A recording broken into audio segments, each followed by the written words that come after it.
네, 안녕하십니까. 더불어민주당 국민소통위원장 김현입니다. 오늘은 전영기 위원장님 참석하셨습니다. 2월 14일 금요일 민주파출소 현황 및 대응 브리핑 하겠습니다. 2월 13일 24시 기준으로 12,663명이 방문했고요. 4,471건의 제보가 있었습니다. 매체별로 네이버가 25.65%로 제일 높은 수치 유지하고 있고요. 그 뒤로 유튜브가 22.23%, SNS가 11.47%, 커뮤니티가 8.59%로 제보되고 있습니다.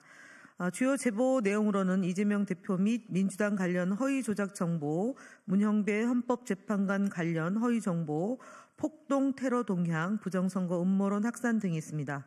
먼저 이재명 대표와 민주당 관련 허위 조작 정보가 SNS를 통해서 확산 중에 있습니다.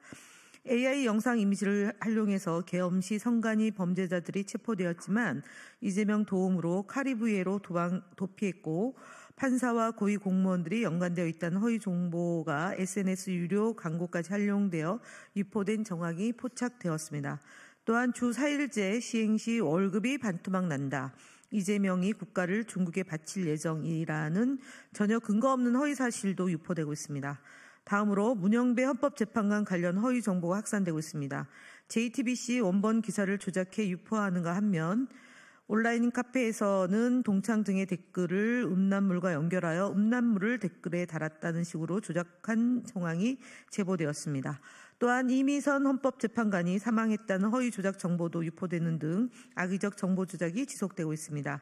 더불어 미군과 인터폴을 사칭해 총기를 인증하며 권성동 의원 살해를 예고하거나 특정 커뮤니티를 통해 인권인 3인 이상 사살하라라는 살해 명령을 유포하는 정황도 제보되었습니다. 다음으로 국민의힘 거짓말 시리즈 10번째 발표를 전용기 소통위원장님이 하시겠습니다. 네, 전용기 의원입니다. 국민의힘 거짓말 시리즈 10번째 발표를 시작하겠습니다. 국민의힘 이상희 의원이 위원장으로 있는 미디어 특별위원회는 지난 11일 비상계엄 이후 아침 라디오 시사 프로그램 출연 현황을 전수조사한 결과 국민의힘이 더불어민주당보다 출연이 적어 방송의 균형이 무너졌다고 주장했습니다.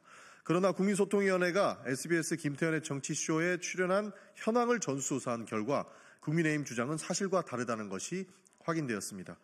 국민의힘이 발표한 자료에 따르면 SBS 김태현의 정치쇼에서는 국민의힘이 29회, 더불어민주당이 34회 출연했다고 주장했지만 실제 조사 결과는 국민의힘 42회, 더불어민주당 41회로 국민의힘 출연 횟수가 더 많았다고 보였습니다. 국민의힘이 주장한 방송 불공정성은 근거가 부족한 허위 주장입니다. 또한 국민의힘이 발표한 다른 아침 라디오 시사 프로그램 출연 현황을 살펴보니 MBC 김종배의 시선 집중에서는 국민의힘이 14회, 더불어민주당이 40회, CBS 김현정의 뉴스쇼에서는 국민의힘이 18회, 더불어민주당이 32회 출연했다고 밝혔습니다. 이 현황만 보면 국민의힘 출연이 적어 보입니다. 그러나 이는 특정 프로그램만을 대상으로 한 제한적인 분석일 뿐이며 방송 환경 전체를 반영하지 않은 편향적인 자료입니다.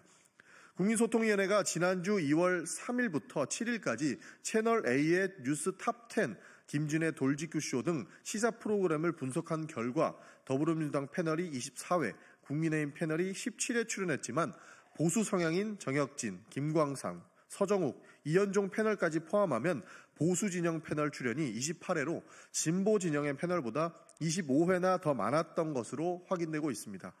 이러한 결과는 국민의힘 주장이 특정 프로그램에서의 데이터를 선별적으로 이용한 왜곡된 해석임을 보여줍니다. 더 나아가 방송 패널의 구성은 단순 출연 횟수만으로 평가할 수 없습니다. 현재 22대 국회 의석수를 보면 더불어민주당이 170석, 국민의힘이 108석을 차지하고 있습니다. 이를 고려하면 방송 패널 출연 비율 역시 국회 의석 비율을 반영하는 것이 공정한 기준일 것입니다. 그럼에도 불구하고 국민의힘이 이러한 정치적 현실을 무시한 채 단순 출연 횟수만을 비교하여 불공정성을 주장하는 것은 명백한 왜곡입니다. 또한 방송 패널의 정치적 성향을 판단할 때 단순히 정당 소속만을 기준으로 삼는 것은 부적절합니다. 같은 정당 소속이라도 다양한 입장을 가진 패널이 존재하며 실제 발언 내용과 논조까지 고려해야 할 정확한 평가가 가능합니다. 그럼에도 국민의힘은 단순 출연 횟수를 비교만으로 방송 불공정성을 주장하고 있습니다. 결론적으로 국민의힘이 방송의 균형성을 논하려면 신뢰할 수 있는 데이터를 공개하고 특정 프로그램뿐만이 아닌 전체 시사 프로그램의 종합적인 분석으로 하는 방식으로 접근해야 할 것입니다. 라디오뿐만 아니라 종합 편성 채널 시사 프로그램, 저녁 뉴스, 유튜브 정치 시사 콘텐츠까지 포함한 종합적인 비교가 필요하며 패널의 실제 발언과 논조까지 반영해야 보다 정밀한 평가가 이루어질 수 있을 것입니다. 국민의힘은 이번에도 사실을 왜곡하여 국민을 호도하고 있으며 이를 통해 정치적 이익을 얻으려고 하고 있습니다. 국민의힘 발표는 객관적인 데이터를 분석을 기반한 것이 아니라 특정한 정치적 목적을 위한 하나의 거짓 주장에 불과하다는 것입니다. 국민소통위원회는 공정한 미디어 환경이 조성될 수 있도록 지속적인 모니터링을 통해 문제 제기하는 것은 물론 근거 없는 주장과 왜곡된 정보에 대해서는 철저히 사실 검증을 통해 진실을 바로잡는 노력을 멈추지 않을 것입니다. 이상입니다.